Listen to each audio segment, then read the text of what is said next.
To understand why this isn't the same Argentina, we first need to understand what we're actually watching. Que venimos de ser campeones del mundo, que venimos siendo los mejores durante estos últimos 4 años, duela quien le duela y digan lo que diga.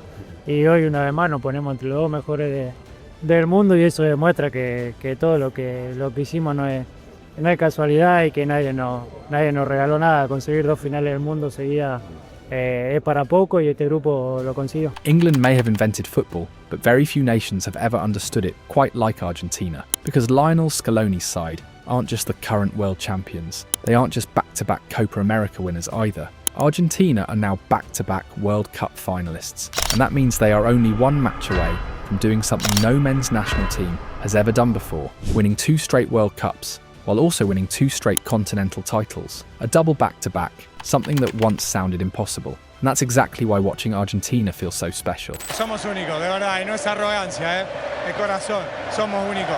Esta gente hoy nos llevó a ganar el partido, así que agradecido. Football was beautiful when Ángel Di María silenced the Maracana and ended 28 years of pain. Football was beautiful when every single one of us felt like Gonzalo Montiel walking towards the biggest penalty of his life. And the nation will tango all night long! Football was beautiful when Lautaro Martinez won Argentina another Copa America. Football was beautiful when Enzo Fernandez smashed home that unbelievable strike. And football was beautiful once again when Lautaro broke England's hearts and sent Argentina into another World Cup final. But now, let's get serious. Because Argentina doesn't win just because they've got passion. They don't win just because they fight harder than everyone else. They don't win because of one moment of magic. And they certainly don't win just because they have Lionel Messi. This Argentina plays unbelievable football, and Messi might just be playing the greatest World Cup of his entire career. 3 goals against Algeria, 2 against Austria,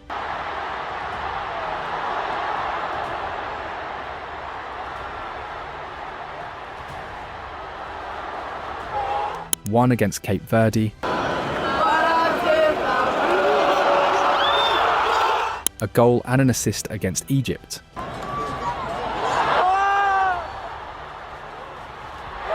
an assist against Switzerland, then 2 more assists against England,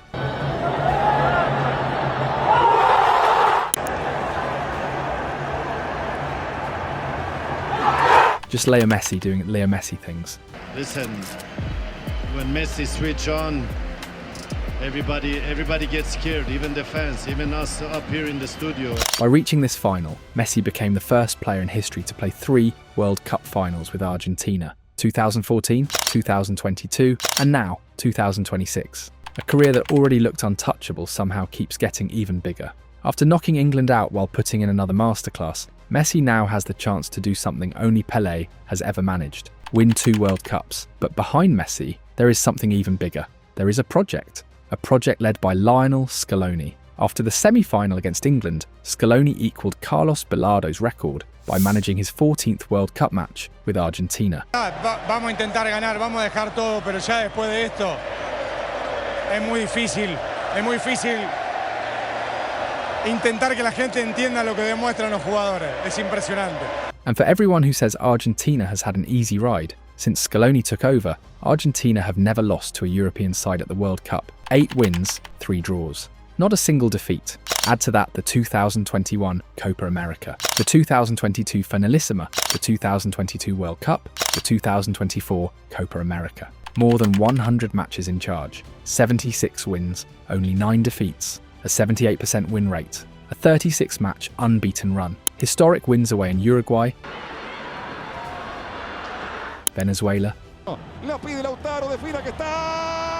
Bolivia, and Peru. The first ever Argentine win in Brazil during World Cup qualifying. And now, another World Cup win over England. 1986. And Fenwick, it's still Diego Maradona! 1998. Remarkable, it's Batty! Oh, he's missed it! And now 2026 different generations. Same story. Messi! Oh, But this team is much more than Messi. It's Emiliano Martinez, now Argentina's most capped goalkeeper in World Cup history. It's Cristian Romero and Lisandro Martinez, one of the toughest centre-back partnerships in football. It's Nahuel Molina and Nicolas Tagliafico running themselves into the ground every single match. It's Leandro Paredes controlling the tempo. It's Alexis McAllister always finding space. It's Enzo Fernandez playing the tournament of his life. It's Julian Alvarez. It's Lautaro Martinez.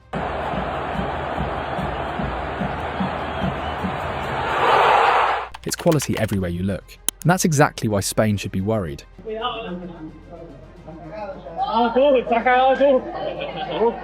Because they won't just be facing a team full of world-class players. They'll be facing one of the best national team projects football has seen in decades. Actually, more than a team. They're a family that plays for each other, a family that plays for their country, a family that is only one match away from building one of the greatest dynasties football has ever seen. Don't believe me? Take a look at this. But this dynasty did not start in a final.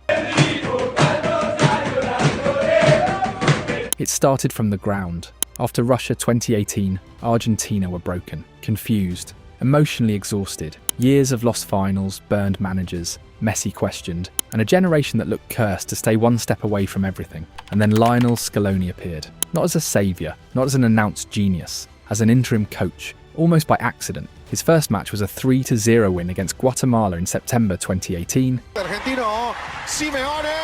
Without Messi, without Di Maria, and with an experimental squad full of names that would later become the heart of the Scaloneta: Paredes, Lo Celso, Tagliafico, Palacios, Petzela. From that experimental team came the base of a national side that would later conquer America, Europe and the world. But do not misunderstand this. At the beginning, nobody saw this coming. Scaloni was questioned, treated as inexperienced. En algún momento se habló, sí, que tu título, sí, no tenías el título habilitante de entrenador. Quería saber si podrías aclarar esta cuestión para desasnar estas dudas. Tienen que haber traído el carné. No, de verdad, te digo de verdad. As a temporary patch, Argentina had lost identity, suffered every tournament, and depended emotionally on Messi without giving him a structure to protect him. So Scaloni changed the foundation. He stopped building Argentina around fear and started building Argentina around trust. The 2019 Copa America was the first warning. Argentina did not win it, but they found character. Against Paraguay, Armani saved a key penalty and kept them alive. Then came the controversial semi-final defeat against Brazil, but the message was clear. Argentina were not falling apart in the same way anymore, and this is not coincidence. De Paul started becoming the engine, Paredes became the base, Lautaro became the pressing number 9, and Messi remained the leader, but no longer as a man condemned to do everything alone. Then came La Paz in 2020. Bolivia scored first, but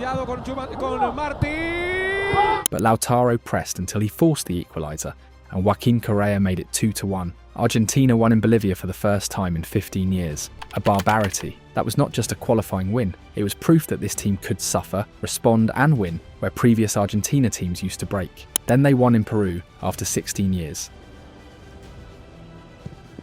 In Venezuela after 14. And in Uruguay after 12.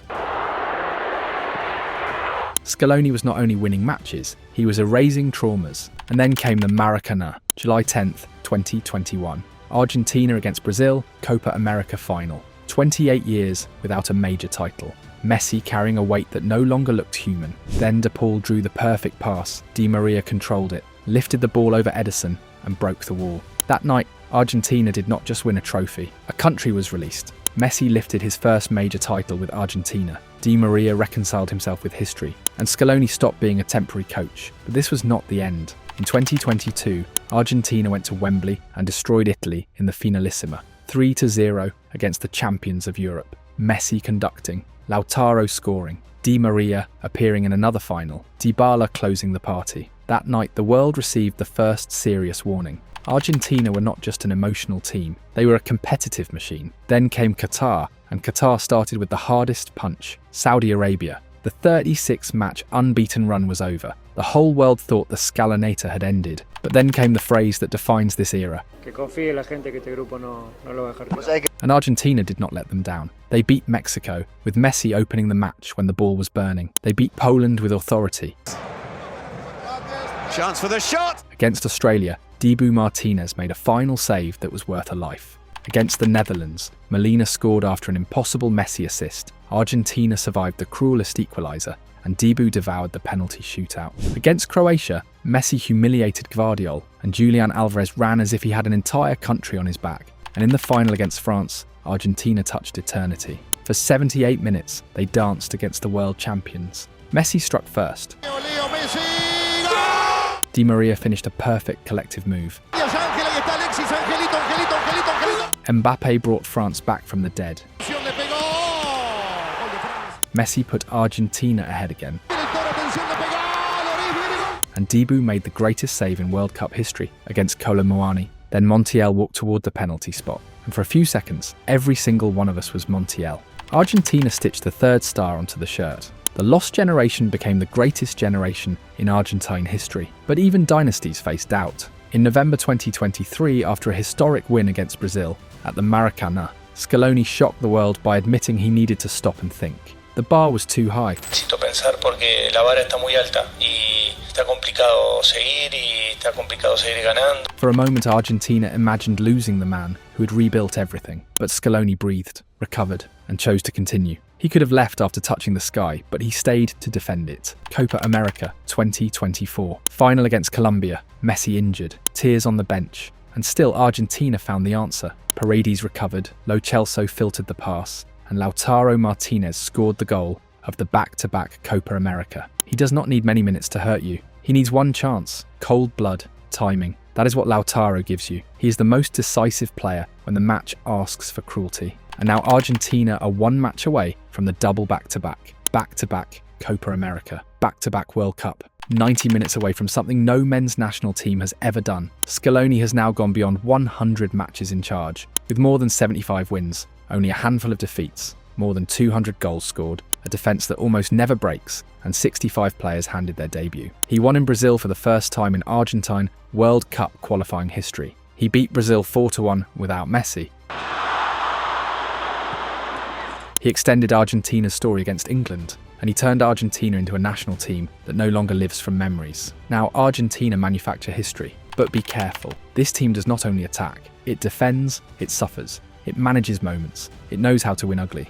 It has Dibu, Cuti Romero, Otamendi, De Paul, Enzo, Alexis McAllister, Lautaro, Julian, and it still has Messi. That is why this Argentina is different. It does not play only with talent, it plays with memory, with closed wounds, with hunger, with identity, and with a faith that now feels almost invincible. Scaloni took a destroyed national team and turned it into a dynasty. He took a lost generation and made it eternal. And I'm going to prove it to you. There is one thing about Argentina that every opponent has learned the hard way. You can never kill them, no matter what the score says, no matter how late the clock is, no matter how tired they look. This Argentina never stops believing. And there is one statistic that explains it better than anything else. Argentina have scored 11 goals after the 75th minute at this World Cup. 11. But here's the thing, that statistic isn't really about goals, it's about something football will never be able to measure. Heart, belief, character, or, as football people simply call it, guts. Because Argentina has shown more courage than any other team in this tournament. They simply refuse to give up, and every single time they keep believing, football somehow rewards them. We've seen it from the very beginning. Against Algeria, Messi completed his hat-trick after the 75th minute. Against Austria, after missing a penalty, he answered by scoring again deep into stoppage time. Against Jordan, when Argentina needed a moment of magic, Messi stepped up once again. Against Cape Verde, Lisandro Martinez and Cristian Romero both scored late to finish the job. Then came Egypt. Argentina were losing 2-0. Most teams would have accepted defeat, not this one. Cristian Romero pulled one back to bring hope back to the team. Just a few minutes later, Messi produced a stunning volley to make it 2-2. It felt like extra time was inevitable, but Argentina weren't finished. Enzo Fernandez completed one of the greatest comebacks of the tournament in the 93rd minute. Then Switzerland. Julian Alvarez scored what might be the goal of the World Cup during extra time. And in the 120th minute, Lautaro Martinez buried the winner to send Argentina into the semi-finals.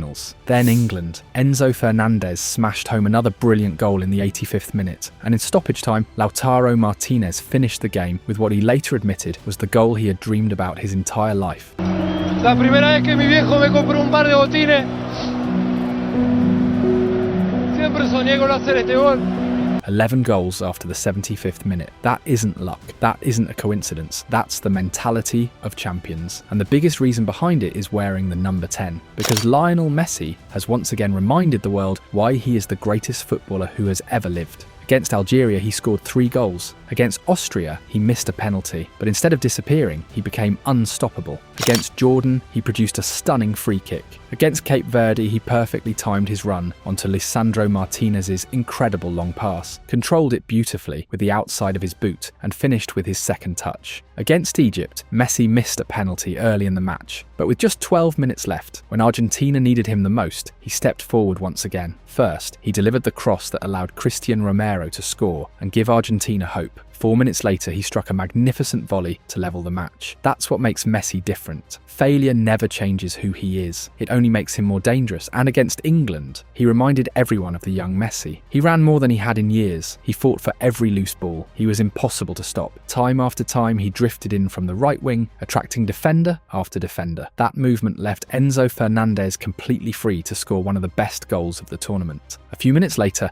exactly the same thing happened again. Messi pulled England's defence towards him, creating the space Lautaro Martinez needed to score the goal that sealed Argentina's place in another World Cup final. Those 2 assists don't fully explain how dominant Messi was that night, but anyone who watched the match already knows. Then came the final whistle. Messi couldn't hold back the tears. He cried after Egypt. He cried again after England, because this isn't just another World Cup for him. He wants that second World Cup title more than anything. And that desire has spread through every single player wearing the Argentina shirt. La verdad que me emociona. Leo tiene 39 años, tiene todo lo que un futbolista quiere y sigue peleando como el mejor. Así que a nosotros nos queda nada más dejarnos todo, correr por él, correr por toda la Argentina y bueno, la verdad estamos muy contentos. You can see it in Leandro Paredes producing what might be the best defensive recovery of the entire tournament against Egypt before delivering another outstanding performance against England, including that perfectly timed tackle on Jude Bellingham. You can see it in Julian Alvarez, pressing defenders as if every ball was the last of his career. The ball he stole from Mohamed Salah ended with Enzo Fernandez scoring. And all that sacrifice was eventually rewarded when Julian scored what many people believe is the goal of the World Cup against Switzerland. You can see it in Lautaro Martinez, who keeps delivering whenever Argentina need him the most. He provided the assist for Enzo's winner against Egypt. He scored the extra-time winner against Switzerland. Then he broke England's hearts in the semi-final. After the match, he could barely speak through the tears because he knew he had just scored the goal he had dreamed about his whole life. As much as Messi deserves all the praise, we also have to recognise one player who has been absolutely outstanding: Enzo Fernandez. For the last 4 years, Enzo has quietly been doing everything right. Behind Lionel Messi, he is without a doubt Argentina's best player. Time and time again, he steps up when his country needs him the most. Whether it's controlling the midfield, scoring crucial goals, or delivering in the biggest moments, Enzo has become the definition of a decisive player for La Albiceleste. And honestly, we could spend hours talking about every player in this squad, because they all work like the perfect machine. Every player fights for the one next to him. Every player sacrifices for the badge. Every player believes until the very last whistle, which is exactly why Spain has a serious problem. Cuidado